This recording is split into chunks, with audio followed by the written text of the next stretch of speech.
Welcome to the Serpent and the Star Podcast. This is a podcast on Theistic Satanism and Occultism in general. It is brought to you by Lodge Salome, which is an international lodge of the Star of Azazel. We will go into this in more detail later, but briefly, for those who might not know, the Star of Azazel is an occult society and a satanic brotherhood from Finland. There are currently 10 or so lodges or groups operating around Finland, and slowly but steadily international activity is also increasing. There is no official instance called the Star of Azazel though, which means that each lodge is free to work in any way they want as long as they follow the basic principles, the most important ones being the ideals of truthfulness, love, and non-violence. The practical ethos of the Star of Azazel could be summarized in what we call the threefold key. It includes honesty or understanding, love, and will to act in a right way. I am known within the brotherhood as Frater Beshiira, that is, Brother Beshiira, and I am a member of lodges Lucifer and Graal, both based in Helsinki area, Finland. It's a custom that we are known by these brotherhood names, and we also use one of the titles, frater, Latin for brother, or soror, Latin for sister, or sodalis, which is a neutral term and means a member or a friend. In this podcast I will talk to members of the Lodge Salome and later on possibly also to members from other lodges. On this first episode we discuss some basics related to occultism and Satanism, and we try to give you an overall idea of what the Star of Azazel is and what our interpretation of Theistic Satanism is. We will start the episode as we often start our meetings with the Agape prayer, read now by Frater Nefastos. Beloved Master, in you we trust, in your name we have joined together. Ubi enim sunt duo vel tres congregati in nomine meo, ibi sum in medio eorum. So be with us, Master Lucifer-Christos, and send to our hearts and into our communion the Holy Spirit that fills the life with meaning. In trust, let us rise our hearts into brilliance. Frater et soror ad sacra mysteria celebranda. Verily. Verily. So, I am here in Helsinki with Frater Johannes Nefastos, the founder of the Star of Azazel, or the SOA, and we are joined via Skype by a Lodge Salome member from Canada, soror Polyhymnia. A warm welcome and thank you for being on board. Thank you very much. Yes, thank you for hosting this podcast. So maybe we could start with the brief introductions, if you don't mind. If you could, Johannes, maybe introduce yourself briefly.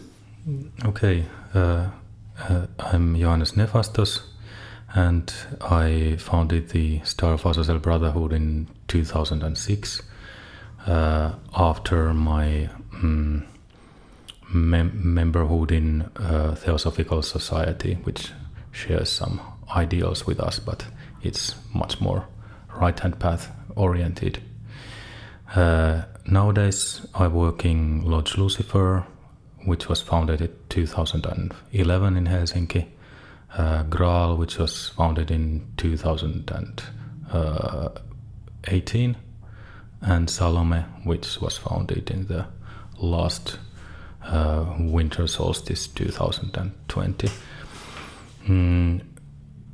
I'm from Eastern Finland, where we talk quite a lot, so it's been very easy for me to be a kind like a spokesperson for the Star of Azazel in many occasions, since not too many Finns are feeling very easy to talk in public, but I try to be such a member to hold our banner also in this way. Of course, it's a quite a burden too, because I try to present both my own ideas and these lodges and the brotherhood's ideas as well. So listeners must be vigilant to know which are which.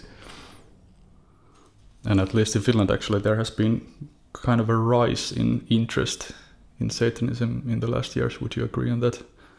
Yeah, I think so. And I'm very glad to notice that the publicism of Star of Azazel seems to have affected how Satanism is known and viewed in Finland. I remember how it was like in the 90s or early 2000 when this like very evil and or materialistic idealism was connected to Satanism. But nowadays people are more aware that there is this occult depth in this philosophy, or can be. So my name is soror Polyhymnia, and I hail from Canada. I found the SOA in like the most millennial way possible. I found it on Instagram, which at the time it wasn't on Instagram, so that was a feat within itself. I found it, I was looking for curios actually. I'm from Western Canada, so I found a curio shop on the West Coast called, I believe it was called Salamander Salt Curio, and they were selling books from the SOA.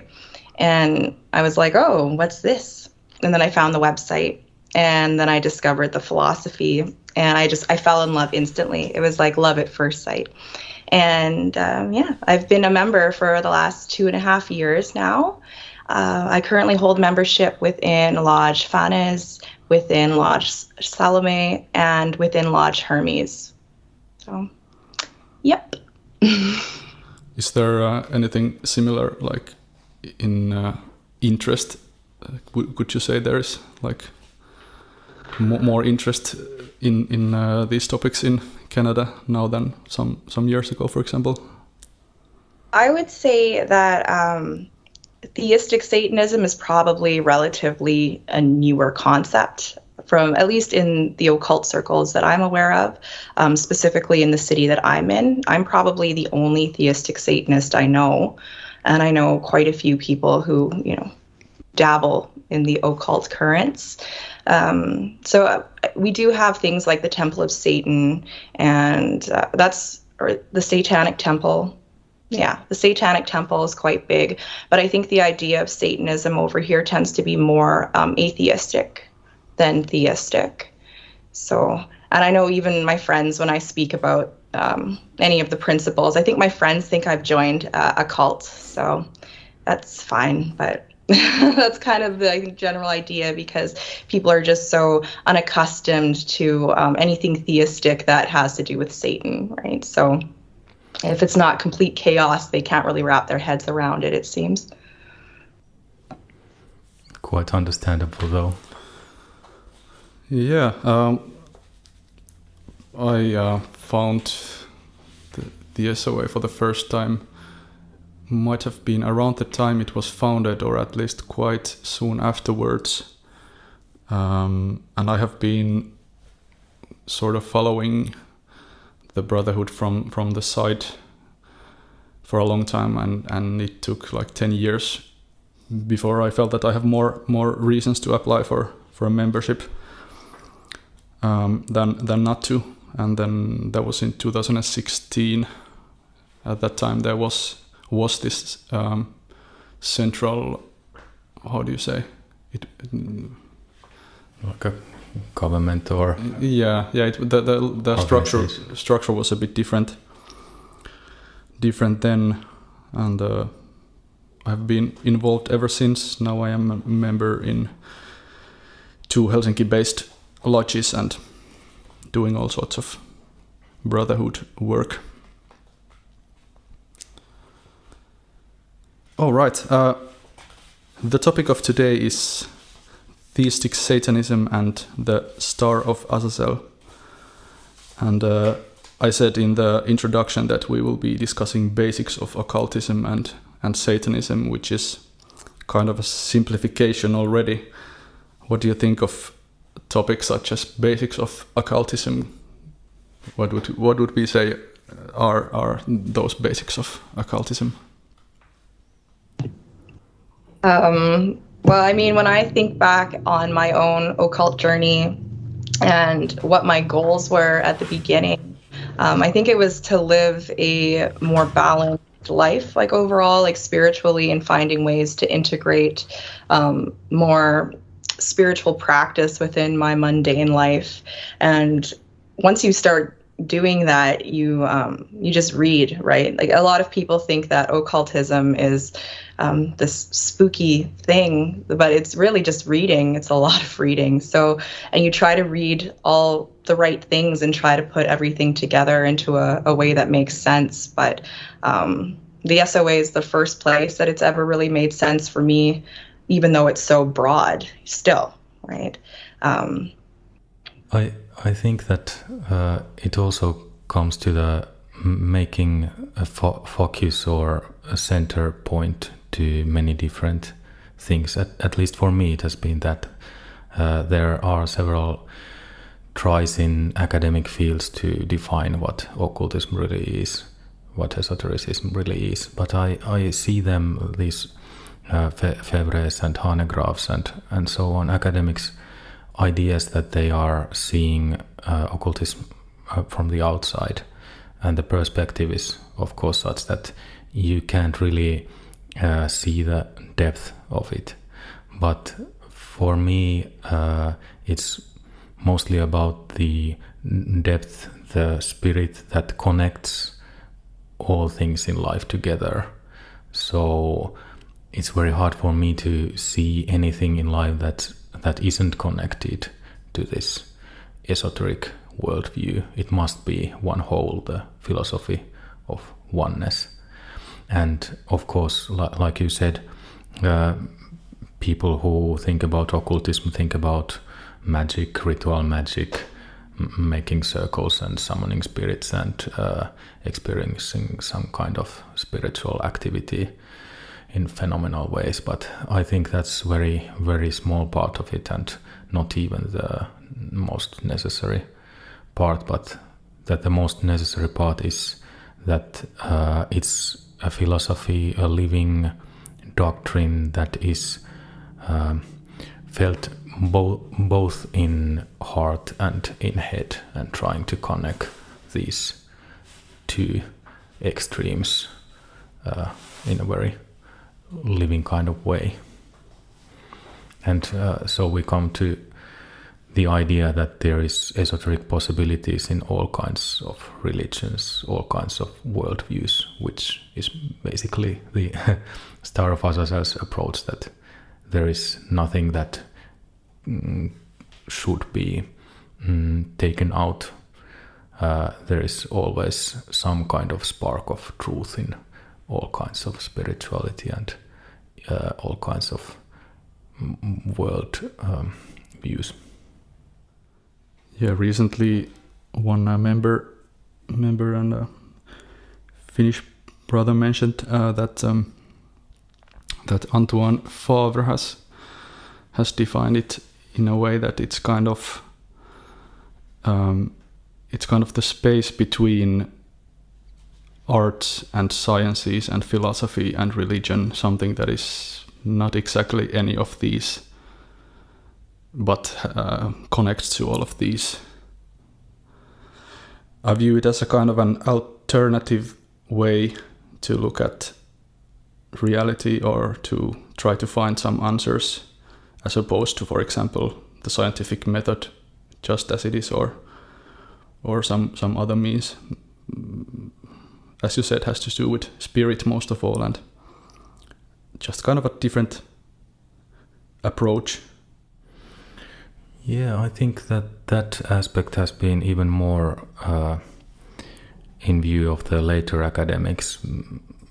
Febvre gave several points which has to be present in a worldview, in a philosophy, to it be esoteric. And these are like pretty specific, including like the idea of correspondences, or impersonality of the authors and so on. So it's quite, how do you say it, formal. Also, one important thing that comes to mind is that one often associates occultism with the sort of secretiveness, or isn't the etymology of the word also related to this, that something is secret, something is hidden? And I've thought that it's not so much about certain information being hidden from a certain group of people, but more than that, it's about that, how to put it shortly, until a certain point of one's own striving and growing, there is just no way to kind of step into the actually esoteric understanding. So it's not as much withholding some information in a social way by some authority, but it's the metaphysics of the knowing itself, that we must change ourselves in order to reach some new kind of knowledge.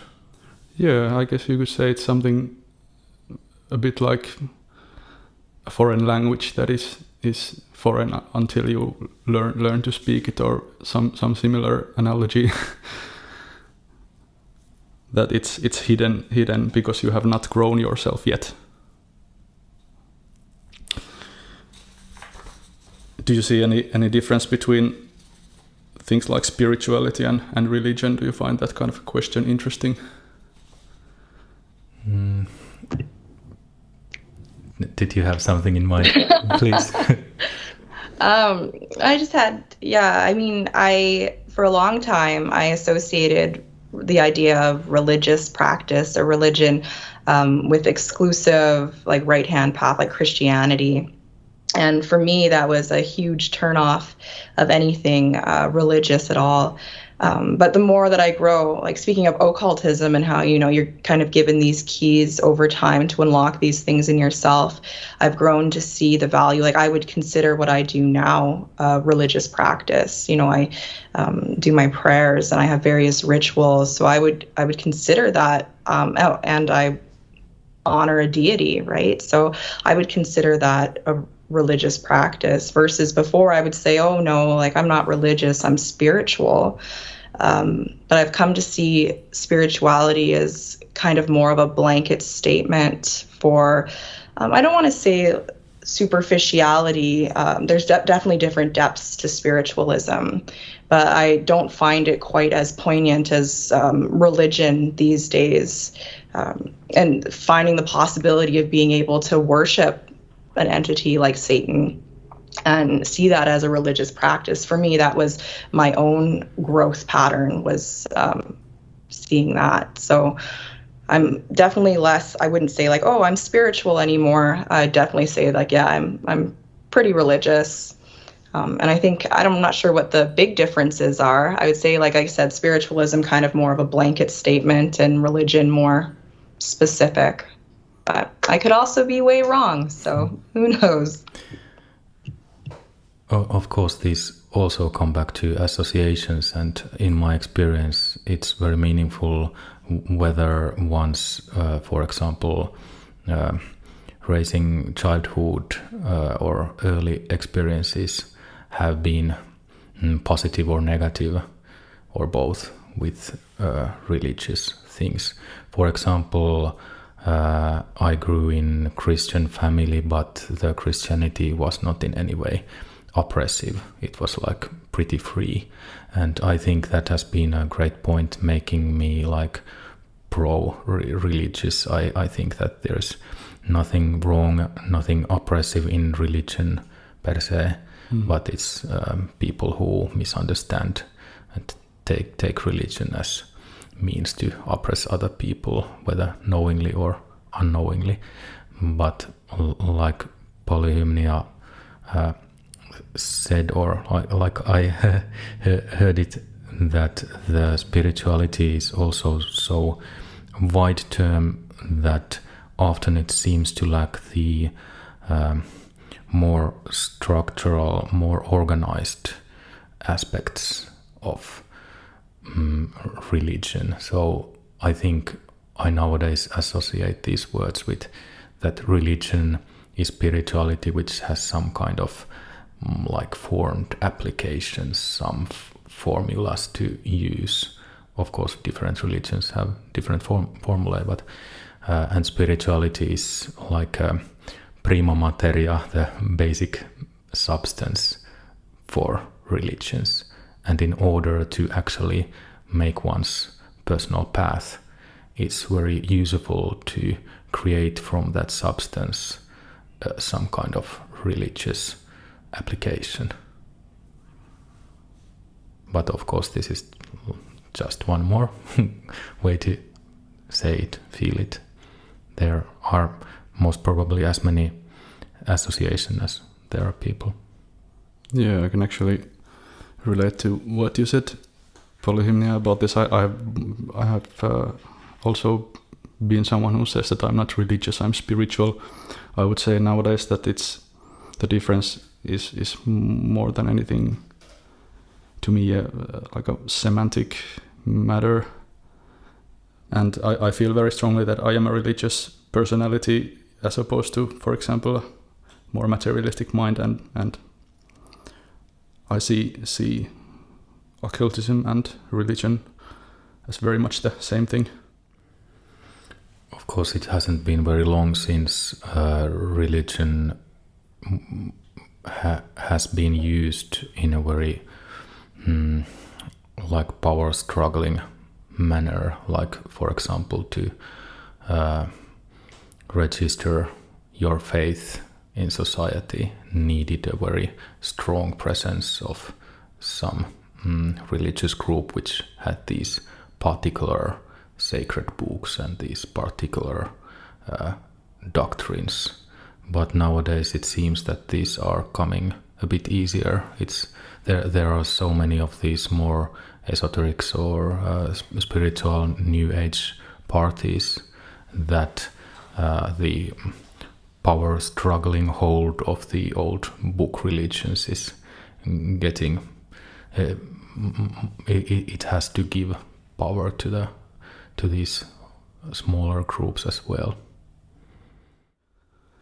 All right, then a simple question and maybe not such a simple answer.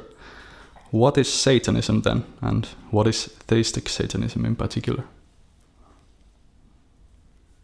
For me, Satanism is such an interesting concept, and it's an interesting time to be alive right now where Satanism is concerned, because it's definitely not like no longer the taboo subject that it once was. Even as early as not even that long ago, 30 years ago in the 90s, there was the satanic panic that swept through the mass media, and everybody thought everybody was sacrificing babies and goats and things like that. And that was essentially what we had in our social consciousness of Satanism. And even when I joined the SOA, I still had a hard time getting my head around a concept of a holistic Satanism. I always thought that Satanism was more of like a quite self-serving sort of spiritual practice. But now I find, it's not something, well, it does range to atheistic styles, nihilistic styles, to theistic styles, which is, we are theistic Satanists. And I'd say like what differentiates that is the belief in an actual deity and a reverence towards Satan as a being. So it's not this idea. And it's so interesting that within this, within Satanism, you have people that don't believe in anything at all, people that only believe in chaos and darkness, and then people that worship Satan. So, he's no longer, like, Satan is no longer necessarily just the symbol for rebellion or living any kind of like a super hedonistic kind of life. Yep. By the way, when was the satanic panic in your home country? Was it in the... It happened in the early 90s here. Okay. so it was only a few years until it came here, because I've heard that in the 80s there was a satanic panic in the United States, but here in Finland we received most of it in like some 95 to 98, or was it something like that? Yeah, there might have been various satanic panics. Yeah, of course. And most likely the first ones went just over my head because I was too young back then. But yeah, it was a very good point that we have so many Satanisms, and it's a bit like I said about magic, believing in magic in Phosphoros, that people from the ends of the intellectual spectrum seem to hold dear this idea of magic. For either you don't see any kind of problem believing in anything, or then you have gone so deep in your intellectual studies that you start to question the authority of the academic and like traditional philosophic thought. And it's a bit similar in Satanism, I think, that you can support these darker shades of being either if you are so naive that you don't see any kind of problem doing whatever you want, or then you have gone so deep in these ethical or philosophical studies that you have to take that darkness in some way as a part of your worldview. So there's very wide spectrum for what Satanism and magic are, what kind of people support them. To answer your original question from on my own part, I'd say that Satan as an adversary was the meaning of this Hebrew word or name, is to find this otherness, this great otherness in both world around me and within me, to see the complement of the standard normal way of things, and to understand this oneness of myself and this like cosmic other, because Satan, the adversary, always meets us in everything. Whatever I believe, whatever I am, there is always this something that's not that's unlike me, that's giving its challenge to what I am. And therefore, when facing that challenge, we can grow. For example, if I'm like a very loving person, then for myself, Satan can represent these challenges about, well, what do you think about people who do not care about love but keep hurting others, or also like what do you think, is it possible for you to actually hurt people you think you love and try to help? Because there are always these kind of challenges, whatever we are. And that's why I personally think that Satanism is the one path that leads to the very end of the occult striving. It's the in my opinion, one of those paths that can lead straight to occult initiation. Yeah, you said something about this cosmic other, and from that that came to mind what is quite often said in SOA context or books or interviews, that at least in the West, the major religions have tended to kind of cast away these just certain aspects of life and reality. And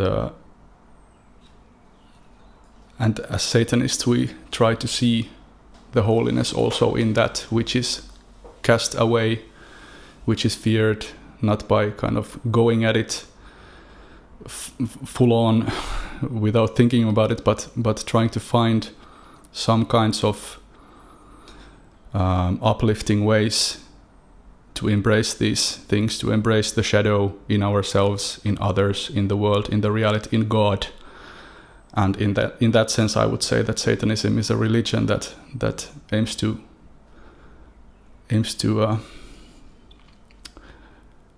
get a holistic as possible kind of view of these matters, and that's why I have seen personally that Satanism is the right way for me to kind of do this in the best possible way.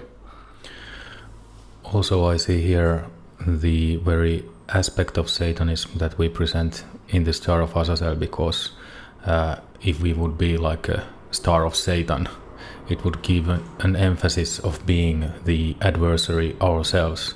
But Azazel is the archetype that presents that kind of an outcast. Like we can remember that in Leviticus Bible, the goat was sent to Azazel in the desert, and from that comes the scapegoat symbol that we still use in like common speech. That this particular aspect of Satan as Azazel is like less evil in our allusions, perhaps. Yeah, and actually in SOA context, Satan is quite often compared to the Indian Shiva, where we can see how our Indian religions, like in general, how certain aspects of life are taken into consideration in a way that we haven't traditionally done in, say, Christianity, but even from like Christian, or at least Christianity inspired culture, we can find examples that go way back, where Satan is not only the evil, dark character, but we can see that Satan has been presented in many ways in the history, and that's also one of the reasons why I feel that instances such as the SOA are important. Strong dualism is very European or Western idea. Of course, there are many kinds of dualisms in Eastern religions as well, but in these you also find these attitudes where these yin and yang and Shiva and Shakti are also connected as a one whole. So I think they are healthier basis for understanding Satanism than Christianity or Jewish religion. I know that I was quite surprised and taken aback by how complex satanic philosophy was when I initially found the SOA, because it was more complex than anything I had understood in the realm of Satanism. So I think that the ethical basis was the thing that really brought me in to the idea of utilizing Satan as, like you were saying, like trials, and how everybody has them. Like in a lot of those the right-hand path traditions, there's a big emphasis on an outside redeeming factor. And what I really liked about Satanism and the satanic philosophy was, that there are, like, nobody can save you but yourself. And so it's that work that you have to put in to constantly complete the great work. And for me, that was a very appealing philosophy, and with more depth than any other outside savior could give me. So, yeah. Here I could mention briefly that quite a lot has been written about this subject also. And if our listeners are interested, you can read articles such as Why Satan or Isn't Satan Evil on the SOA website, which is azazel.fi, as well as newer articles such as What is Theistic Satanism on the Lodge Salome website, which is Lodge Salome, that is SALOME.com. In some SOA writings, you come across this triad of Satan, Lucifer, and Azazel. Could you say something about that triad?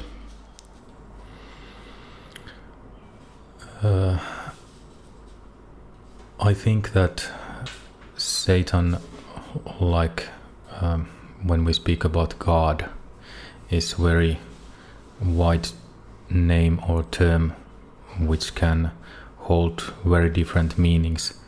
And even if we use these names as synonyms for Satan, in a way they give it an aspectual meaning.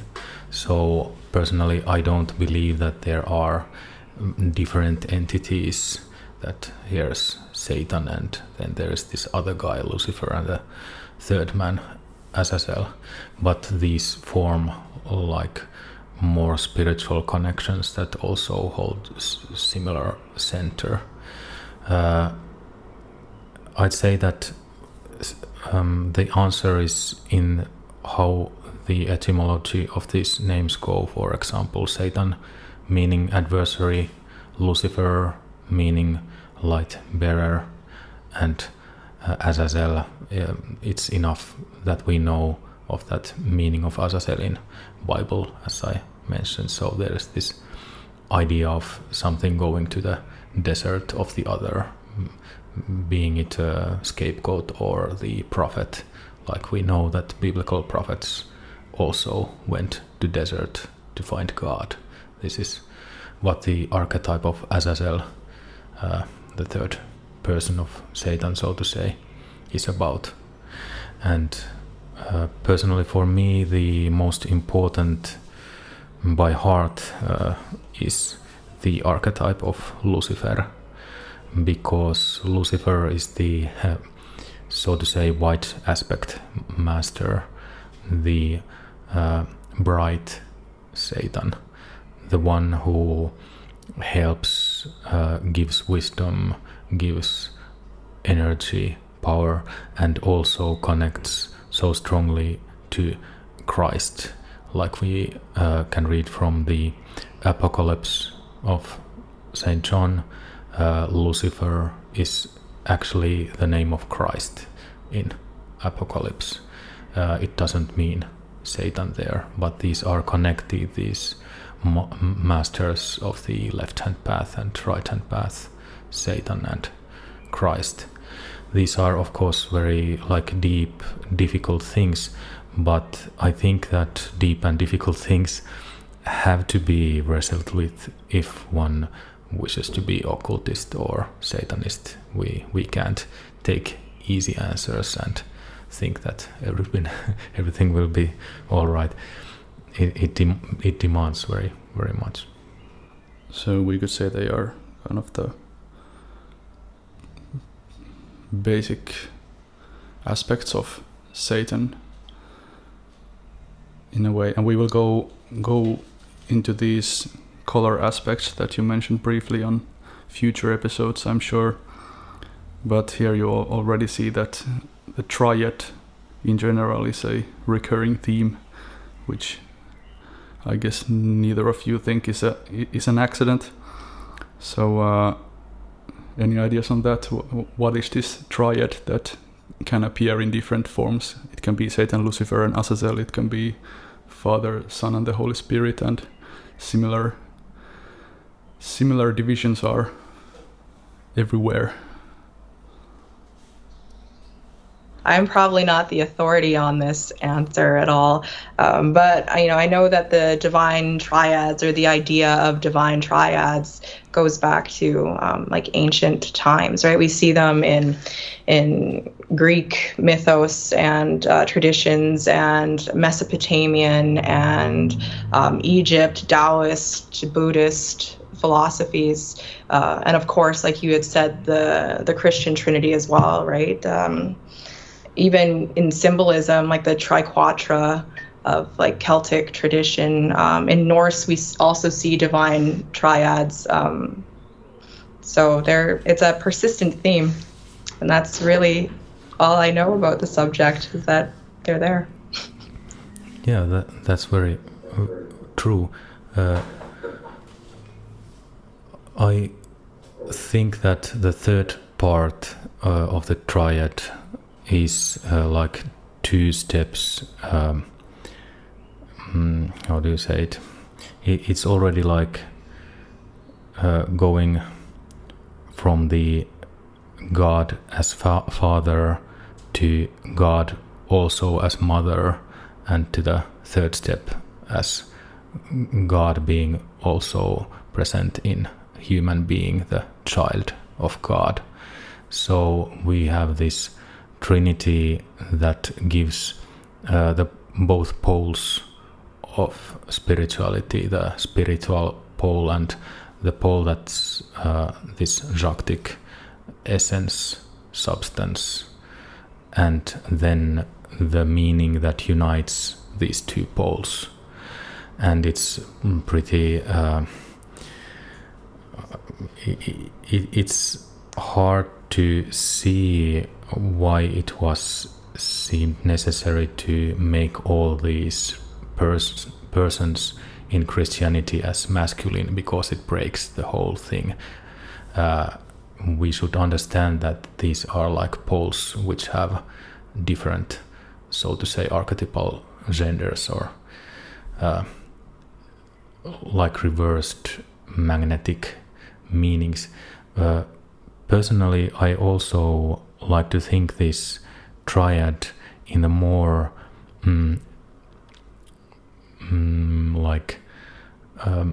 spherical shape, which is not as hard, not as defined.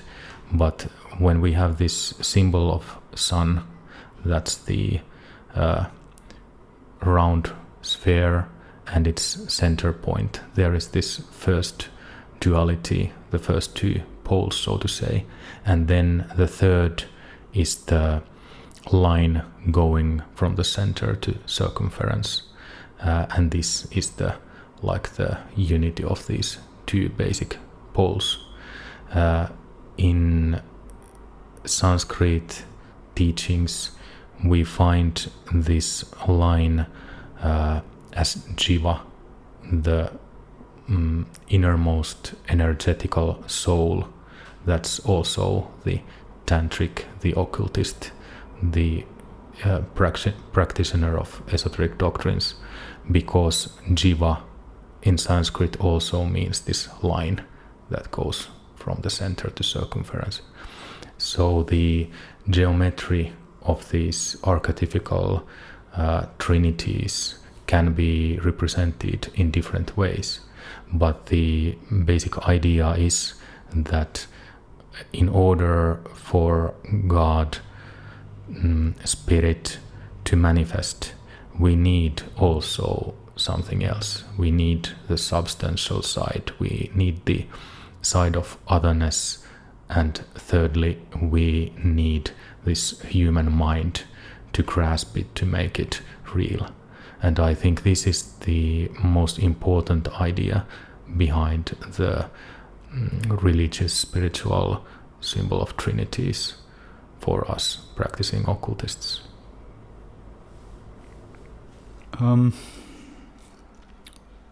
So we talked about Satanism. You often hear also of Luciferianism. What would you say Luciferianism is?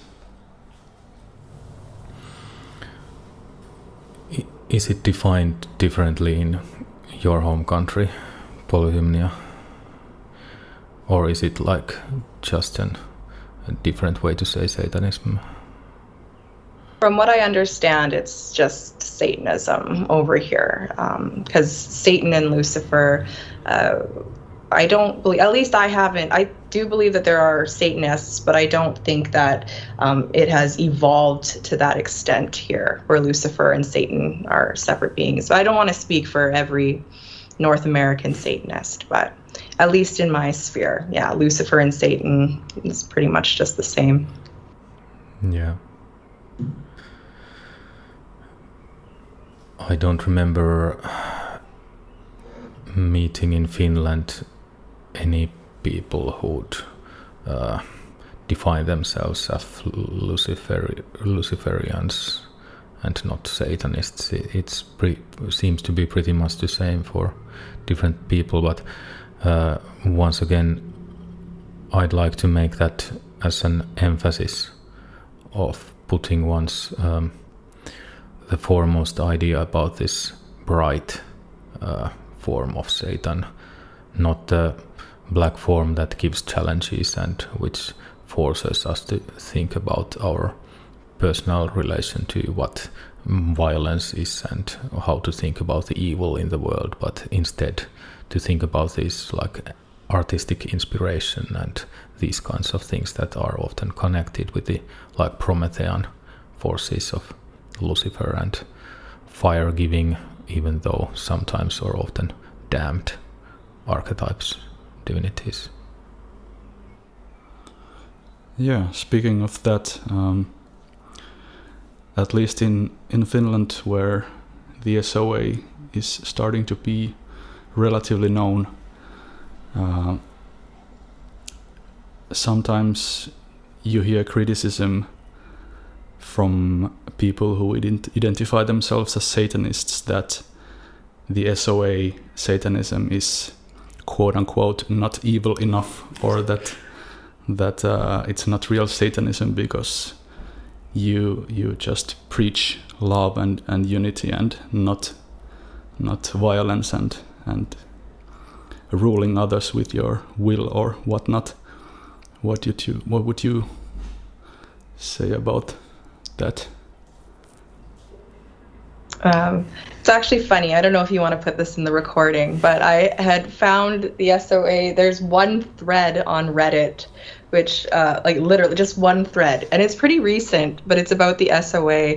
And somebody on there was talking about how we're Jesus lovers. It made me chuckle because it just seemed like such an infantile idea of like what Satanism should be. Like they were just like, oh, they're just a bunch of Jesus lovers that worship theosophy and use a bunch of and appropriate Indian terminology. It was just like a very infantile kind of idea of what that is, without even broaching the idea that these Sanskrit terms have been used many other places. Like it's not just like the SOA has taken all these Sanskrit terms and is appropriating them. It there's like a long lineage attached, right? So it's just like a very infantile thing. So it's funny that you say that people see that we're not evil enough, but I think that true power comes from having the capacity to be evil in that way, but not. True power comes from harnessing that ethical basis and upwardly ascending instead of going down the path of descent. Like that's true power to me personally. So I totally agree. I think that Gandhi gave a very good idea when he said that like pacifism is the virtue for the strong, because you have to be able to strike back and then not to do that. And we are living an age where people are trying to find their own temperamental ways to see things and present things, and like using these easy tags to tag themselves as Satanists or occultists or whatever, and it's about like some kind of role building instead of actual spirituality. I don't think that spirituality can ever be about giving some kind of impression. It's not about giving impression, it's just like perhaps juggling with these different kind of impressions and making also them part of your practical work. But the actual inside of esotericism or Satanism is to take everything you know and can reach and process it within. So it really isn't a question whether we seem to be some kind of like respectable evil persons or not, but that's for completely other kind of people to think about. we shouldn't even take that into consideration when we think about who we are or what Satan is. Yeah, also the criticism about Jesus, as you mentioned, is something that quite often comes up, and it's funny how in that precisely you see an aspect of Satan that you wouldn't maybe think of at first, but if you criticize us, for example, that we are too much Jesus lovers and not real Satanists, then it might be that Jesus is actually what kind of how Satan shows himself to you, because you are so disgusted by Jesus, and it's a form of kind of not embracing the shadow, which then can be Jesus for someone. I've even said that like Satan is kind of like a scarecrow for people who are interested into occultism and spirituality, but then find Star of Azazel and meet this great challenge of the archetype of Satan there. They can like turn back and be too scared to continue, and it's like a good thing to separate people who are in earnest trying to find truth in everything, or just surfing on these good new age vibes, and in a completely same way in our Graal Lodge, which is a little bit deeper way of going through these Star of Azazel philosophies. There is this another scarecrow of Jesus. Like we know, Graal symbolism is very connected to the Christian Rosicrucian symbols of love and blood of Jesus and so on. So Jesus becomes Satan, like you suggested, Beshiira. It's always the one that we would like to like completely throw away. And also it has often been said in Star of Azazel writings and in several occasions that Jesus was a Satanist in his time, because he chose the inner spiritualistic approach instead of the demands of his church, Jewish synagogue and Jewish theology, and it led to the destiny that we now know, to death. Yeah, I know for me personally, accepting the idea of Jesus into like my occult lexicon for spirituality was very difficult. Just because I'm a preacher's daughter, so automatically I'm a bad seed, right? That's how that works. But so I had just denounced Jesus or the idea of Christ or any kind of Christianity, like truly by the time I was about 10 years old. I just found that Christianity didn't make sense to me, and that misunderstanding coupled with certain of life's tragedies really just culminated into this hatred for Christ or Christianity or anything within that sphere. So one of my biggest challenges upon joining the SOA was actually accepting this idea of Christ as on this path of unity. So I really felt like I had evolved quite a bit when I was able to, when that clicked for me. And I still sometimes, even at like the mention of Christ, it's just like a muscle memory from the past 2 decades, right? I still have like a bit of anger that rises sometimes. And I really work hard on that. But I just see that, like, as you said, is almost like that manifestation of Satan and another trial that I have to focus on and work through. But it's hard being a Christ hater and then inviting him back in a certain way. So these are some of the reasons why we often speak of Satan and Lucifer, but also often the term we use is Lucifer-Christos or Lucifer-Christ, meaning that actually these two characters are also quite deeply connected. Do you have ideas on that you could share? Yeah, that was one of the first practices I formed for myself when I was struggling, this struggle of like my emotions that were satanic and my emotions that were like some kind of esoterically Christian. So I had to balance these left-hand path, these right-hand path ideas in a way that I would never again go against myself, that first I'm this in the morning and then I'm that in the afternoon, which is very, very easy way to go astray in occultism. We certainly, everyone know people who are their whole life going through these emotions and never actually accepting their own personality as a whole, the world as a whole.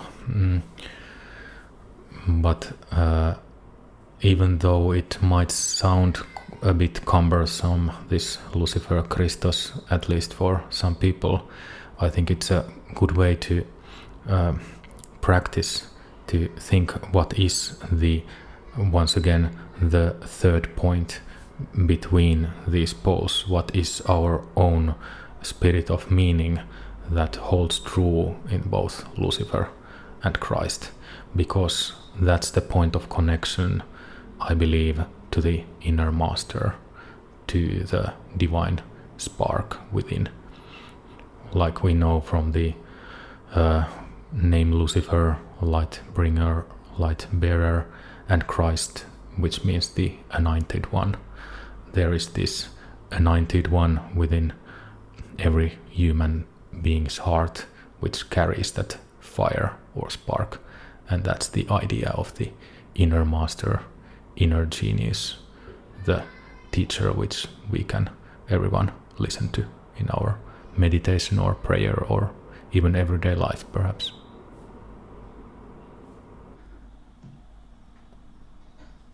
Okay, this was mentioned a few times already, but maybe we should say something about the division of the left-hand path and the right-hand path. How would you define those words? There's a lot of defining in this first episode, I see, but that's maybe understandable. I'm still learning. I'm so uneducated in like the left-hand path. So I'm still, just because my basis in occultism is very right-hand path. And I think that might even ironically be the preacher's kid in me, even though I would reject any kind of Christianity, I still would naturally gravitate towards more of the right-hand path structures. I definitely read a lot in the realm of Hermeticism. The Golden Dawn was where I had the most study before I joined the SOA. So I'm still learning more about the left-hand path and how to incorporate that. I think it's good to realize that there are different ways to define these concepts. For Helena Blavatsky, the founder of Theosophical Society, the right-hand path equaled good and left-hand path equaled evil, which is quite strange because she was actually very well versed with the Hindu idea of these terms, where it's not that simple. But I have tried to modify that interpretation a little in our Star of Azazel working, and instead give the emphasis on the thought that the left-hand path is more individual and the right-hand path is more like social, or keeping on these, perhaps not conveniences, but to keeping on mind other people and what the structural benefit would be on the larger scale. But yeah, there are possibilities to think also it as a left-hand path is more body-oriented, the substance-oriented, and the right-hand path would be like more spiritual. This is a bit like these terms have been used in the some some Hindu circles.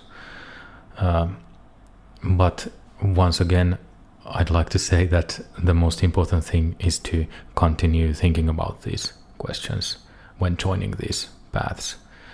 And keep in mind that never is it so simple that something is wholly good and something is wholly evil. And neither is it true that everything is relative and everything can be everything. But it demands thinking and pondering, and in that thinking of things we work through our inner energies, our psychological associations, and understand better what these terms hold. But yeah, the good point would be to start that the right-hand path is more like doing things for others, and left-hand path is finding one's unique individual self. This pretty much brings us to what I was meaning to say next, which is one of the underlying goals of the SOA in the field of occultism is precisely to unite the hands. The same thing you can of course see in the Lucifer-Christ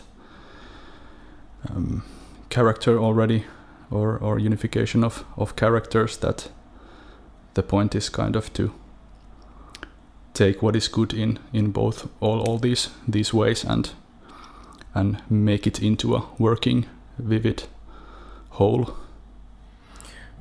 Yes, if you don't do that, you will have problems in both paths. If you choose only the easy left-hand path and try to get all the power, you will end up in a very deserted place. You will end up in places where you can no longer be part of any kind of beneficial energetical structure, because you are only thinking about yourself. And if you choose only the right-hand path, working of putting yourself wholly into some kind of esoteric or semi-esoteric structure, you will end up being just a brick in some old Quds pyramid. So I think it's very important to try to both understand other people around you as esotericists and work to mutual goals of benefiting the others, and also finding your own voice, how to do that. Then instead of how this left and right hand path are sometimes defined as in a black and white way, evil and good, not exactly the same thing, but something more leaning to that is what I don't know if I explain this or introduce this now properly, but we talk about upward path versus a downward path when we speak of our interpretation of Satanism, and how one can practice Satanism in a way that either is actually doing good for the whole, or if it's something that is just destructive or negative in other ways. Yeah, this is terminology that I consciously made up in order to widen the perspective of the old Blavatskian theosophy, because, like I said, it's problematic to think that left-hand path is always downward and evil. So I try to give a new axis for these spiritual and not so spiritual ideas, in order to see where the ethical point is, where the meaningful point is. So in the spirit of uniting the hands, could you say that there is something good or useful in the downward path then? That's a very deep and interesting question. What do you, Polyhymnia, think? Would there be some good if someone chooses falseness, violence, hurting others? Well, I think if we're in that black and white idea of left-hand path being like evil and right-hand path being good, I think that that's very different from the idea of like upward path and downward path. So I think that it's important to differentiate that and understand that within the upward path, that doesn't necessarily mean all good all of the time. But that doesn't also mean like inviting things like violence. I don't think that that's ever beneficial. Personally, I think that that kind of downward descent is something that I personally don't think that's the ideal scenario. I think that the upwards path is, and that the upwards path isn't free from its challenges. But with all of that shadow that comes in, again, seeing it as a trial and overcoming it, and then evolving on our path to ascent. So it's not that the upward path is free from that stuff. It's just that we meet it head on, we face it, and then we choose to either ascend or descend. At least that's my understanding of it. And I know that I personally struggle a lot with the idea of inviting any kind of, I don't want to say like negativity, but facing those things. We have an article that's be wise as serpents and gentle as doves. And for me, that's kind of the best analogy with inviting those different hands, is learning when to employ the serpent and when to employ the dove. And my thought process just kind of went off the rails there. I definitely agree with you. It's a very good way to see it, that the dark, sinister force will, no matter what, belong to the challenges of the process. I think that's the problem with people who think that we are some kind of Jesus lovers and not believable Satanists, because they can't grasp the idea that those very black, those very hard nihilistic things will remain in your process, like in a way that you have to struggle with them. If you are a true fanatical right-hand path worker in a way that simply cuts away all other, for example, left-hand path satanistic thoughts, it's true that you choose your reality. But if you are in Star of Azazel and trying to work this upward ascending path, you can't cut those evil things off, but you have to manage. For example, I am personally very gloomy personality in a way that I struggle daily with these very black thoughts and dark feelings and even urges for violence inside my head. But I know that I can't act them out. I have to work them into something positive, something that gives instead of takes from other people. It's like walking hand in hand with Satan upwards to this like mountain temple as we see it in Graal Lodge. And so it becomes the point of meaning, finding the meaning instead of finding the faith system in a formal way. Could you say, for example, that what is good in or useful in the downward path is that we can kind of try and see what draws us to those thoughts and things, and then if it manifests as us doing violent things or just coming to the conclusion that deceiving people is actually quite fine, then we have failed or we haven't really understood what it.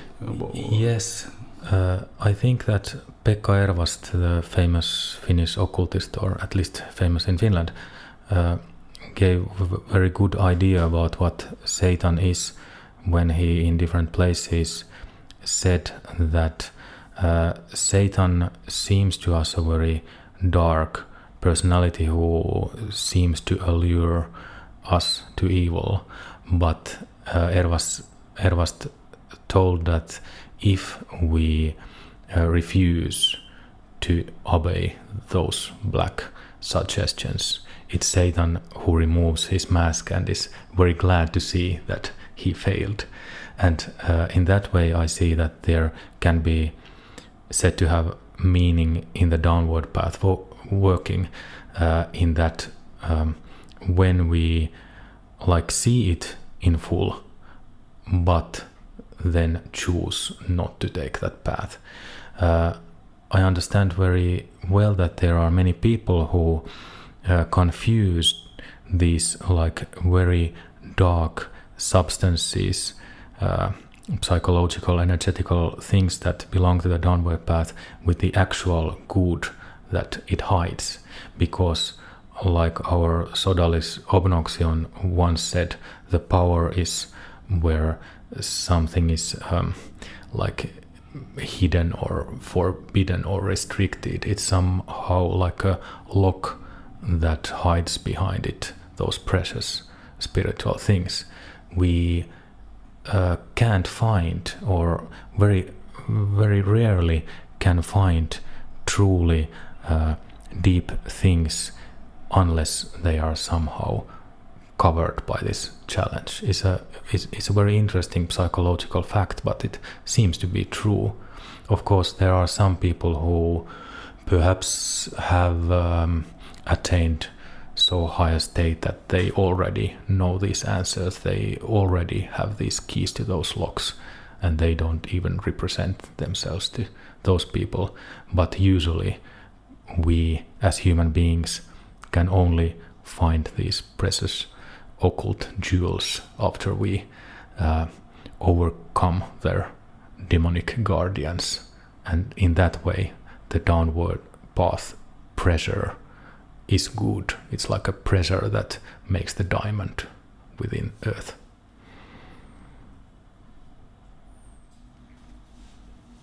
Okay, one more big question regarding definitions. What would you say is magic?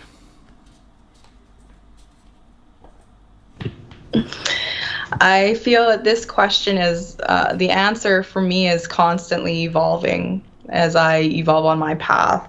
I used to think that magic was essentially changing our outside reality with very complex kind of psychological workings inside an intent, and that these things would manifest in an outer reality. But now I'm honestly not so sure. I used to practice some old world witchcraft and intent magic and things like that. So that seeing those kinds of things manifest for me was a very black and white process and definition of magic. I intend this thing to happen, therefore it manifests. But now I don't see it that way. I see that it's more of a psychological process. I still do see the subtleties in the way that things manifest in my reality that I would call magic, but it's almost as though there's another layer there now, a more complex layer that things need to work through. It's not as black and white. So still that similar idea, but with a lot more layers that I can't necessarily talk about. It's like something that works in the astral, and I can't really communicate how I perceive it anymore. It's just something that I feel that's there, that's working within this path towards the great work, and it all culminates on this path towards it in ways that I have yet to understand. So that's way better answer that I would have given, because whenever this question is presented to me, I'm always very dull and say that magic is really everything there is, and saying that is like it's saying nothing at all, because it doesn't help usually people to understand it anyway better, but still it's very hard for me to personally answer in any other way, because it has to do with my own experience about the world as a illusion. So I think that we project our inner being into the world. So everything I experience, everything we people experience, is like magical phenomena. In this, I see it in the same way as the Hindus see this Maya, or the cosmic illusion, that is also like magical trick. It's one way of translating the Maya. It's not only illusion in a like bad or shallow way, but only the depth, also the depth of something being magical. It can be transmuted, it can be affected all the time. And because I have very hard time like believing that I am now as a physical body sitting on this physical chair, it's much more intuitive for me to think that I'm a spirit, I'm a being who just dreams of this body, who dreams of this chair. So for me, it feels that everything is magic, and it's very hard to think something which wouldn't be magic.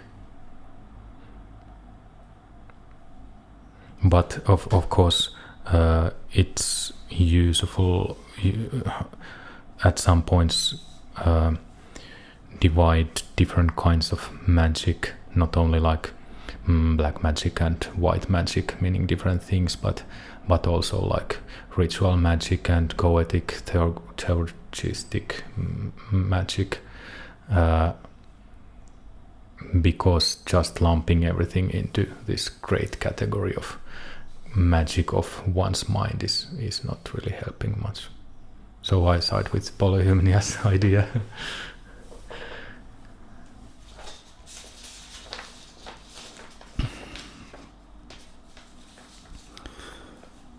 Okay,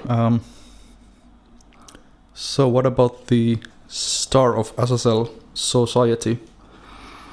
We often call it a society, as said, and also the brotherhood is a word often used.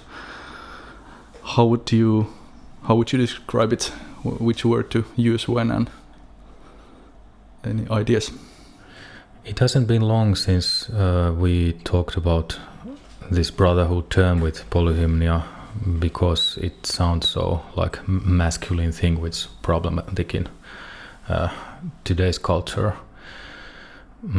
So it would be very interesting to hear about different associations that it brings. But to answer your question, I'd say that the term brotherhood is aimed to depict this spiritual working where different kind of people come to make the same kind of inner offering, or also outward offering, as doing the common work.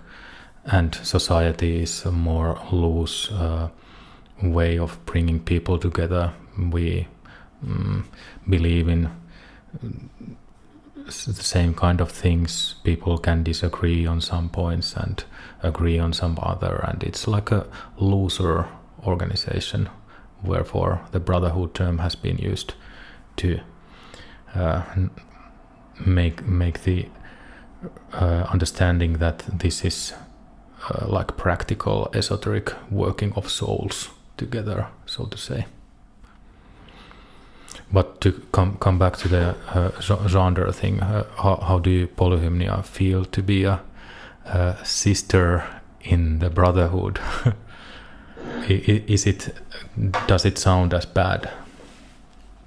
For me, no. I've never had a problem with it. I mean, my first question when I was reading, because I spent some time reading the forums before I applied to register, or before I registered, and my first email sent was, do you let women into the brotherhood? Because I would really like to be a part of this. So it really other than that, like I had a little apprehension just because I thought maybe it wasn't open to women. But once, I got the email back that was like, absolutely, like, please, like, join us. It was nothing. But I've always seen these polarities within myself. So even though I'm a woman, I still acknowledge that there's a masculine part to myself and a feminine part to myself, and parts that are kind of in between there. And so brotherhood to me is just a word. It wasn't an exclusive thing at all. So once they said, yep, I was like, okay, I'm in. I guess I'm in a brotherhood. So, but I can see why some people, I guess, would take offense to it. Nowadays, there's so much emphasis on like gender identities and political correctness in that way. But for me, I see brotherhood as more of in like the traditional sense of just a commune of people who work together for things. So for me, it's not personally an offensive term. That's very nice to hear, because if we would choose some other word that's a bit similar, like order or something like that, it also gives very strange associations with, because that word has different kind of meanings that are not very, very good either. For me, it has been not very easy to see these like problematics, because myself, the feeling of the inside sexes genres have always been that I have felt being more like a woman than man inside. I thought that it's like very actually common thing for esotericists, because one is in so deep communion with one's inner anima or animus, like Jung put it. So I think it's very superficial to think that anyone thinks that these are restrictive things. But of course, like you said, now I understand better that culture is nowadays trying to see this wider and more also deeper meanings within these. So I think it will surface every now and then whether the term brotherhood is good or not. But I hope that our members and people who see that word used would try to see that it's the historical word for spiritually minded people coming together, instead of making any stance toward genres. But still, it kind of gives also the members certain freedom to have their own stance. Somebody might not feel at home at a very tight spiritual community, but a society might be more easy to join. Yes, certainly. And I think because it's not only what one would like to do, but also what one is able to do. So it must be that the brotherhood part is smaller and the society part of the Star of Azazel is more comprehensive. There are many more members because it gives more freedom, and it's hard to become so intimate with other workers that you can really do like usually every day or every week the same kind of spiritual working and be in deep discussion. So Johannes, since you are the founder, could you tell us why was the SOA founded and how did it all happen? In my youth I was theosophist. How do you say it? Theosophist. Okay, but I worked from theosophical basis, and I already saw from that theosophical philosophy the very important principle of Satanism, like Blavatsky presents it in her secret doctrine. But since the outer theosophical society was and is very right-hand path, I had to give a new form to the emphasis of theosophical working that uses Satanistic Luciferian aspects.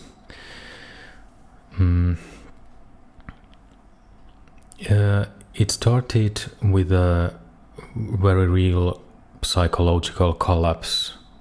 I was 20-year-old when I lost my faith to good God, the right-hand path God, which would be like loving and omnipotent, absolute. I collapsed. I had many years tried to work through these theosophical stages of becoming like love only, and felt that it's not the whole of the path, but one has to understand also these like sinister, more satanic sides. And then came some very, very dark years of trying to overcome that descending path, downward path pressure, and purify my own feeling. And in those years, from about 99 or 2000 to the 2006, when the Brotherhood and Society of the Star of Azazel was founded formally, I wrote this philosophy, and in my books Phosphoros and Argarism, I try to wrestle that downward path element away and work through it to create something that's enduring and good in the process.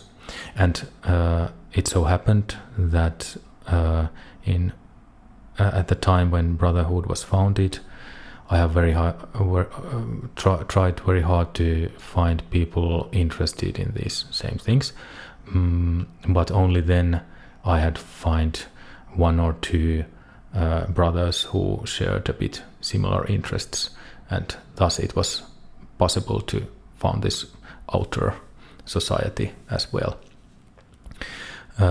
Those founding members are now doing something else, but I still think that it is very magical, important moment to have different kind of people to create this first lodge, so to say.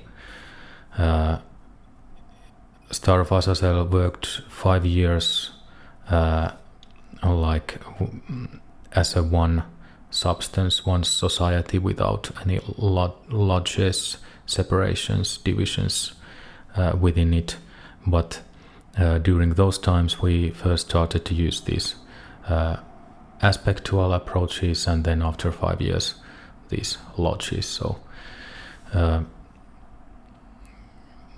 I have always thought that the metaphor of the tree is important for the Brotherhood and Society of the Star of Azazel, and that trees' roots were growing from the 99 to 2006. Then came the first evidence of any trunk, and then we have branches as lodges, and it must evolve every year. It must be living construct,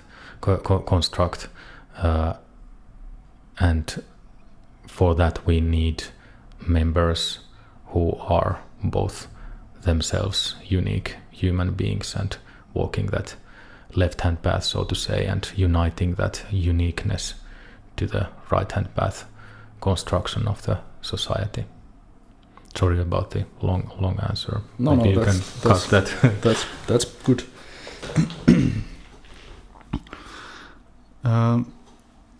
There used to be a central government, but then that changed. Was it in 2008, 18 or 19? Something along those lines a few years ago. And nowadays there is no such thing, and every lodge is basically free to work based on the certain common principles in ways that they see fit. Is there something you would like to say about Lodge Salome specifically? Salome is emphasizing the dance aspect, like the biblical Salome, who danced and then John the Baptist was beheaded. We don't take that in a bad way, but rather we take that as a kind of releasing that desert prophets to one-dimensional idea of holiness, that somehow this symbolistic decapitation releases the energies of the too severe right-hand path. In Salome, we try to use a very open form of giving the ideas via Instagram and our blog to distribute more freely these thoughts that are perhaps too buried within the monolithic Star of Azazel standard website. So we try to dance, be light, take this light aspect of coming to people, being more free with our communication, but also since our aspect is white and the aspect of Lucifer, we have this aesthetical, artistic beauty we try to find or uphold in that lodge. But how do you want to say it's Polyhymnia? How do you see our Salome Lodge working? Yeah, I mean, I definitely noticed that I have personally have interest in like classical art and classical literature and things. So I really like being able to, as we say, like the pictorial world of Instagram, kind of transmit these ideas and use some of these elements from classical art within it to create this very beautiful Luciferian, like Venus-focused lodge and aspect.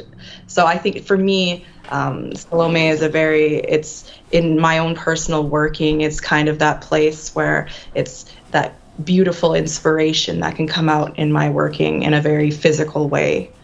And we have readership. It's really spreading. We have readers in Australia. We have readers in Russia, of course, Finland, Canada, the US.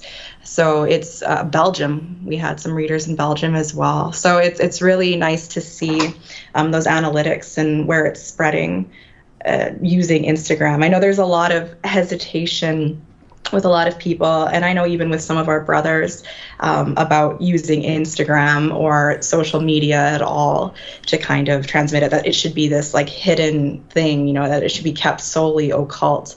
But I think that it's such a beautiful philosophy that it's almost a tragedy to keep it hidden. So I think that it's a very beautiful thing, and it's organic. Like the whole process has been very organic, and working with Johannes has been just like just wonderful. It just feels right, I guess, as we say.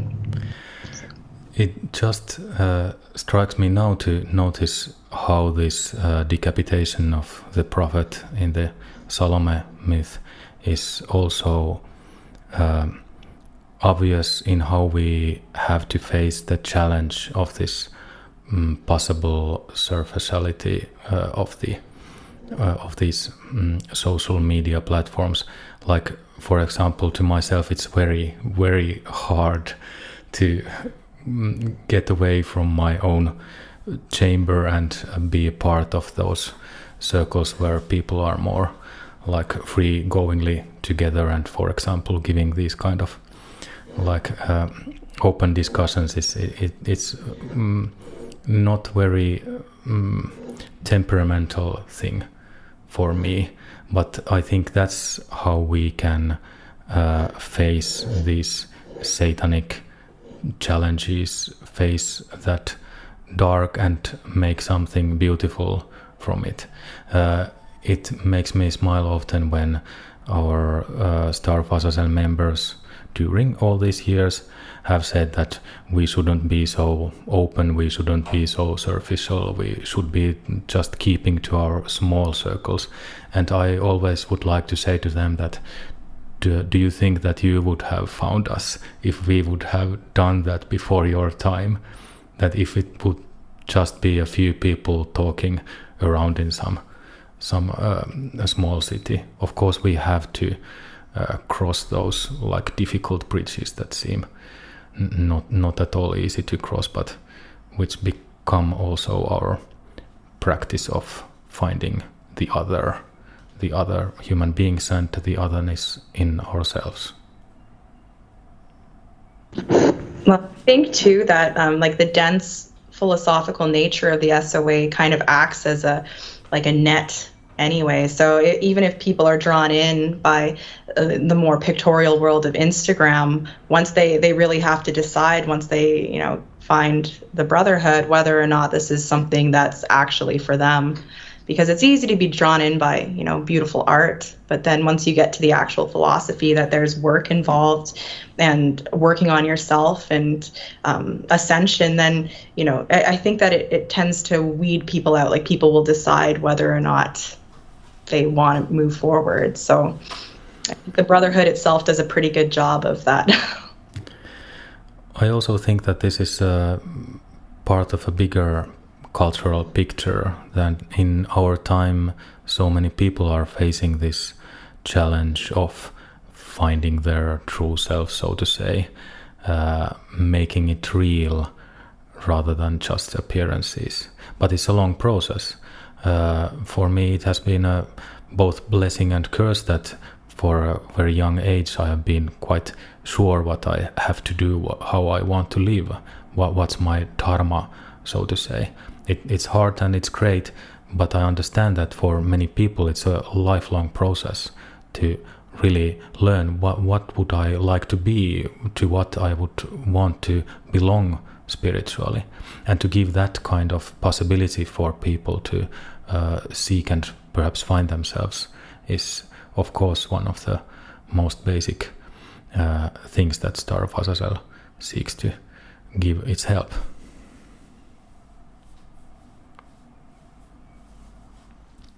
So we have talked about the philosophy and some practical possibilities to do SOA work, but if we go to a slightly different direction, what would you say about the importance of prayer or ritualism in the SOA? For me personally, I feel that with things like the rosary practice and times to do the rosary, it falls back to the concept of brotherhood and that kinship. So being able to strengthen that astral temple within the SOA with other members across different lodges too, which I think is a very important thing, especially with the way that the lodges function now, which is like wholly autonomously. So I think that it's, for me, very important. I feel a lot more connected to an actual concept of a brotherhood when I'm able to participate in those ritualistic things, calendary rites. I know within like Lodge Fanas, we're more of an intimate lodge, so we do a lot of things and we focus more heavily on like individualism, but we still find moments to come together and do those rites together. So I think that for me is very valuable. And I think that if anybody, and that's what's so beautiful about the SOA, I think, is that if you would rather have a more individualistic emphasis on your work, you can do that. But also if you seek community, like I did, I often say that when I was just a lone occultist on my own, it was a very lonely path. I felt like I didn't really have anybody to talk to, and fellow occultists, it's such a wide pool that there was never really that spiritual connection. But now within the SOA, because we're all working on that same ethical basis, it just seems like there's more of a kinship and a strength within that practice. So for me, I find that that's very valuable and something that now I would deeply miss if for whatever reason I didn't have that. So in the Star of Azazel, it has always been important that these magical ritualistic prayer practices are as open as possible, in a way that one shouldn't think that we have some very formal things we have to do, or some things that we can't do, but everyone can form for themselves the magical practices one wants. But we also offer some of the basic prayers. For example, we have these celestial hymns which form like an anchor to both our ethical, spiritual being, and, like Polyhymnia said, also to our fellow brethren and other lodges too. So the celestial hymns work in a way that in every day of the week we give our prayers to different archetypes, different divinities, and these prayers are partly poetic, partly like symbolistic, in a way that one can interpret them in several different ways. But all these hold in themselves the basic idea of our upward striving. And I have been doing these daily prayers twice a day for some 20 years or so, and it has been my kind of a how would you say it, like a lifeline, or some light on the path that keeps me going where I want to go. Like you said, there's also the rosary practice, which is a bit like more elaborated way of doing those celestial hymns, using for example mantras, and praying for other, not only people but also for the animals and forces of nature, to give our goodwill to our surroundings, not in a formal way that we should pray for something to happen, but in a way that we try to find the higher note, higher tone of ourselves, the higher kind of being from that spiritual focusing. So it's kind of like a meditation practice also. I think many members also do like basic ritual magic, but it's not as much spoken about together, because these kind of things seem to be more personal, more bound to each one's surroundings and their what's going on in their lives.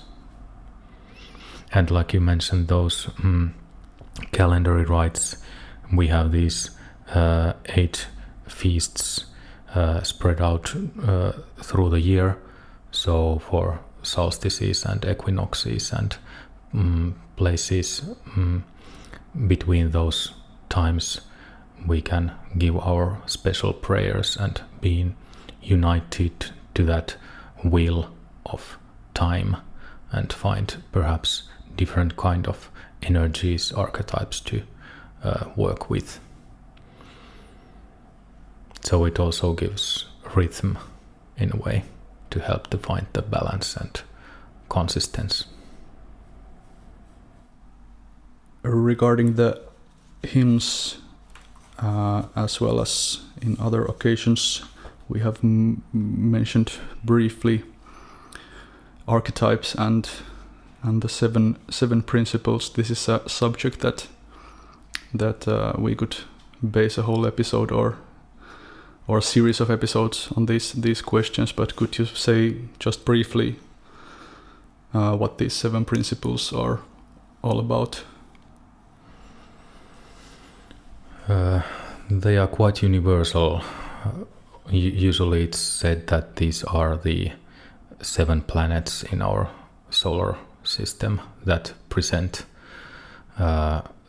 different kinds of temperamental characteristical attitudes, and each one has its own own set of positive and perhaps also negative traits when we fail to understand their right kind of use.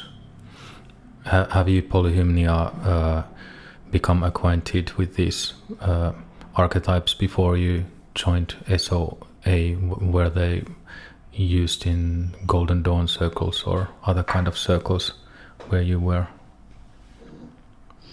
Well, the idea of 7 definitely was something that was that I was familiar with upon joining, but not to the extent. There's always those planetary correspondences that you find that are recurring themes within any kind of esoteric literature, I find, which when I was reading, we're reading through The Secret Doctrine right now. We have a Fanes reading group, which is currently stagnant, but we're hoping to get back on that horse. But they talk about the 7, is it the 7 sons of the Manteveric Dawn, I believe? And that idea of the 7, and the way my brain works is I'm constantly trying to analyze these things that are almost impossible to analyze. So I was going down the rabbit hole trying to find all the associations of these 7 sons throughout all of the religious literature, and there's 7 everywhere, right? In so many different but yeah, so the planetary correspondences for me felt very natural upon joining the SOA. That just seems to be a very familiar occult emphasis. But going deeper than that, like even the 7 principles that we have, like those were quite a bit newer to me. The idea of, even though that, the idea of divinity being absolute, again, that's like the first. Are we talking about those, the 7 principles? Is that what we're talking about, or are we talking about? Am I on the wrong topic? No, sounds very correct. So like or like a doctrine of unity, that was very familiar to me as well. It was more like the point of Satanism was a little bit, I was like, whoa, like that's, to have that as one of the points was a little bit jarring to me at first, which of course now is something that's just very natural, that resonates with me. Death worship, like the worship of death, as one of our 7 as well. Like to me, that one was very, it resonated with me, but in a sense that I wasn't familiar with it. So, yeah. Did I just derail us completely? Actually, no. I think I misunderstood something. No, I think it's a quite good idea to see how these principles, the word can be used in so many different ways, and because we have both these like celestial hymn principles which present the archetypes, then we have these principles that are basically parts of human constitution on the spiritual side, and then we have these also the 7 principles that are the like principles or laws behind the brotherhood ethical system or philosophy, to see how all these connect in a very subtle ways is a important part of becoming like active dynamic worker in the system.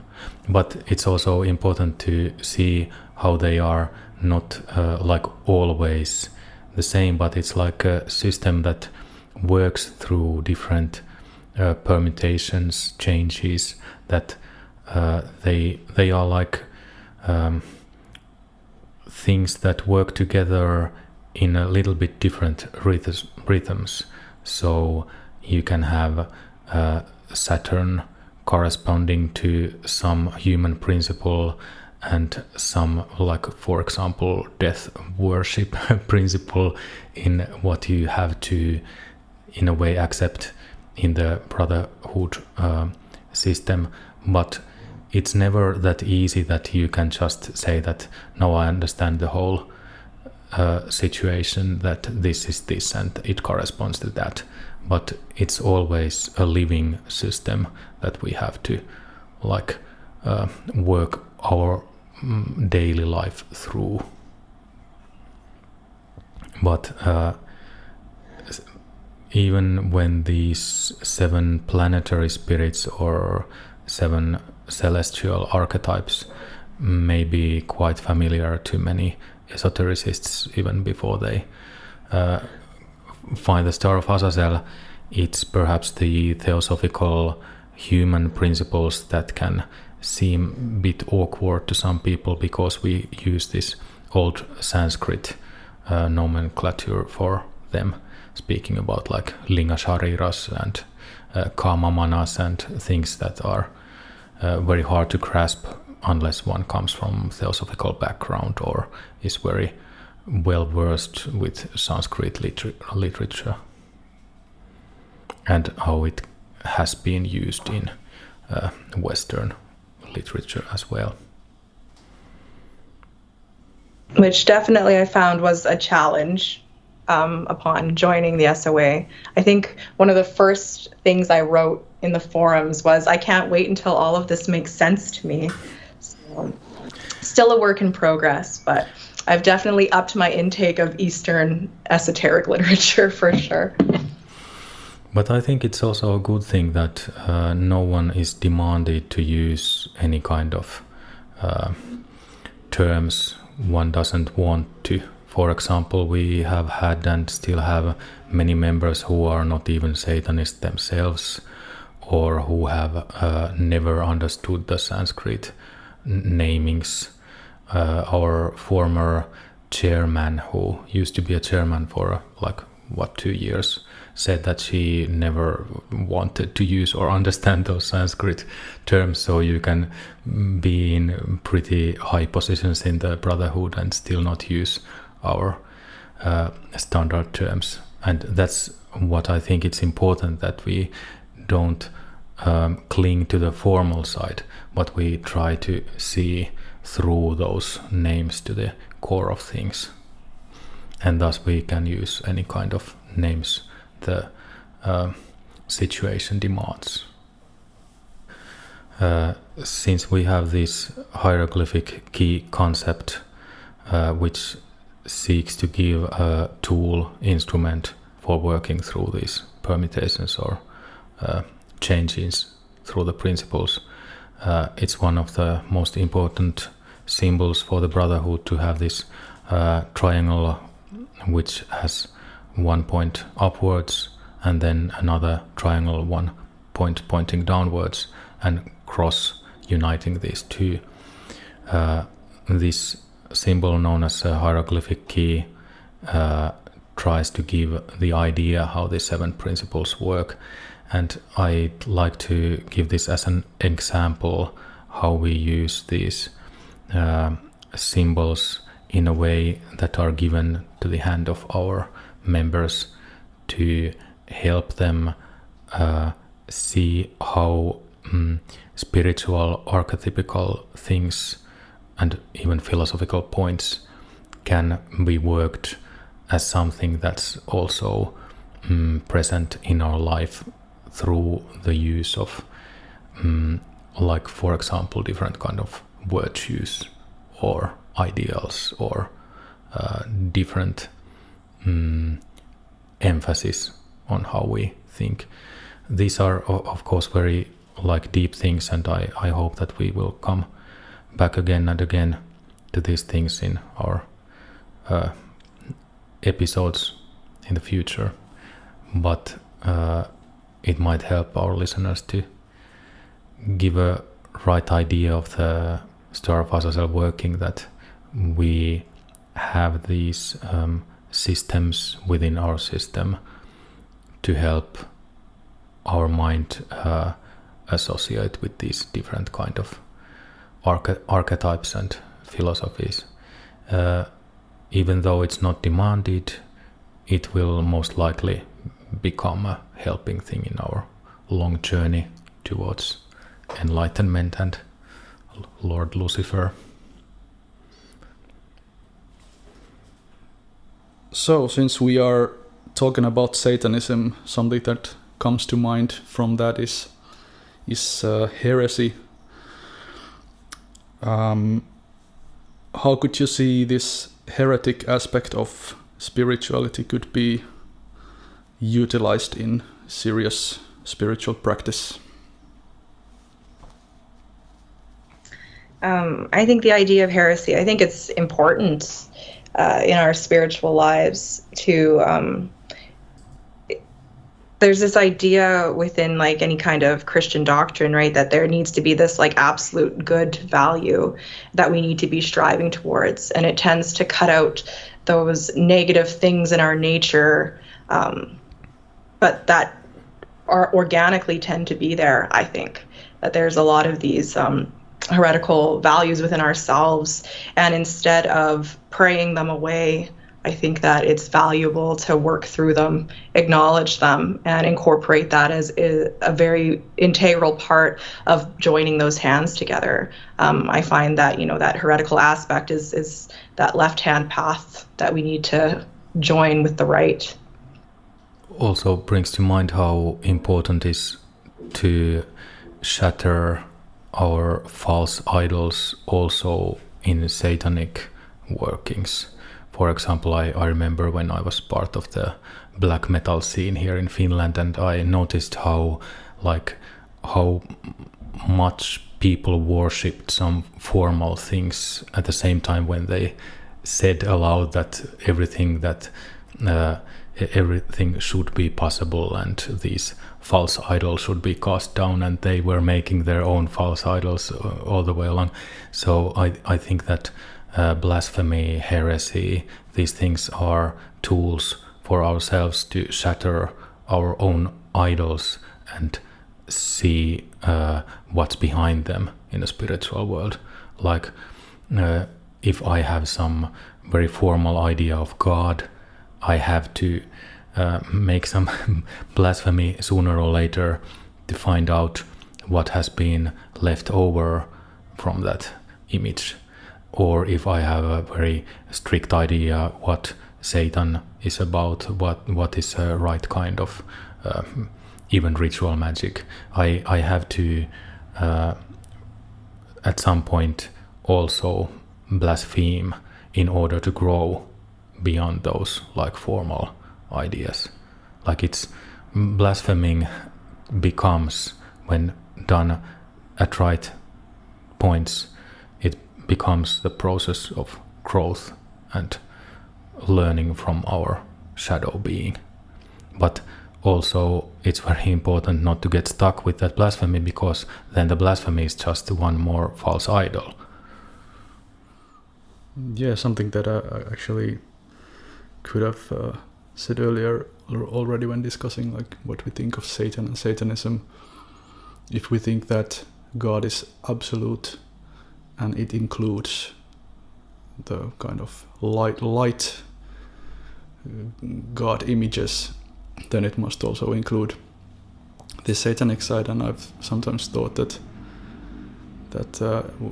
there's no way around it, that every image of God is an idol in a way, and I've sometimes thought that Satan is kind of the ultimate idol, and that there are ways to kind of shatter our image of Satan as well, and then well, that's another discussion. Yeah, but it's a important thought to think how both idols and shattering idols are things that belong to that absolute and our absolute journey, that we cannot love idol more than like shattering the idol and vice versa, but we must like spiral our way through that process of trying to find the idol, learning not to hate good idols pictures because they are pictures. They can be very beneficial pictures for us.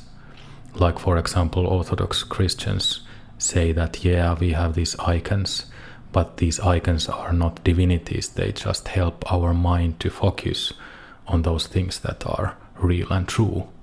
I think it's very same for the many Satanists, that when I have this Baphomet statue on my altar, I understand that it's not holy in itself.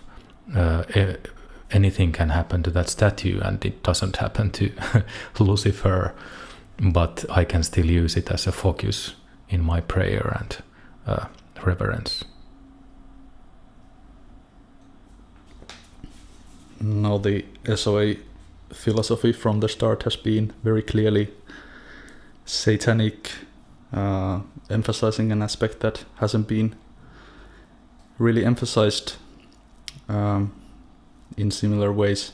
There are many sides to this, of course, and in our discussions we can sometimes speak of many other things as well, and other kinds of images of God, Christ or the goddess or any other aspect of divinity that might not be so kind of obviously satanic or not as clearly related to the shadow side of reality. I guess this question is more aimed at Johannes, since you founded the brotherhood. How would you say that the Satanist aspect has kept its relevance? Has it changed somehow? Could Satanism ever cease to be relevant in our form of spirituality or any form of spirituality? I don't think so. It has been a surprise for me to see how persistent also my feelings towards Satan have proven to be. Like, I don't consider myself being a very traditional kind of Satanist. I was a convert, like I mentioned earlier. I would love to remain in the bright side and use only the right-hand path.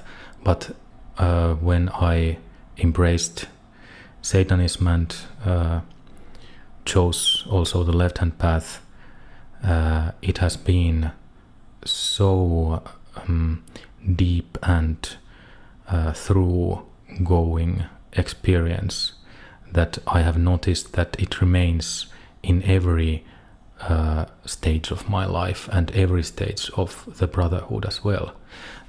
Every now and then there comes this discussion in the Star of Azazel that some member who has perhaps found some kind of a inner peace or refuge and starts to think that why do we need to speak about these dark things so much? Why do we have to speak of Satan? And it always, when we discuss these things, becomes apparent to me that there is always this otherness, always this challenge in some form or the other, that we should not ever leave that challenger, the adversary, out from our esotericism. And I think that it's true for every single occultist who strives to adepthood or even beyond that. Satan will remain there, brighter and brighter and less fear imposing, but still very close to us. Would you like to add something? Do you see the same relevance in Satan as when you joined? Yeah, I would say so. I agree with all of that. I find it kind of funny that maybe about 9 years ago now, about 7 years prior to finding the SOA, I had really come to this crossroads in my own spiritual life, where, I had gone between agnosticism, atheism. Those were like the two main things. And I remember explicitly saying to myself, I will try everything except for Satanism. That's the one thing that to me doesn't make any sense at all. And it's just so ironic that this is probably the religion that will stay with me for the rest of this body. So it's just, just a little anecdote there. But for all the reasons that Johannes said and more, like it's such a beautiful philosophy of unity. And I can't imagine my life without it. It was pretty much the same for me too. I remember in those last months or last year before I became a Satanist, I wrote to my diary back then that, please God, don't let me worship Satan or kneel before Satan. It was a very hard fight to resist that, but once it's done and seen that this isn't evil, this isn't bad, this isn't something that people said it would be, it's something that one can't leave behind. Thank you for listening to The Serpent and the Star. The next episode will be published later in the spring of 2022. More info at theserpentandthestar.com.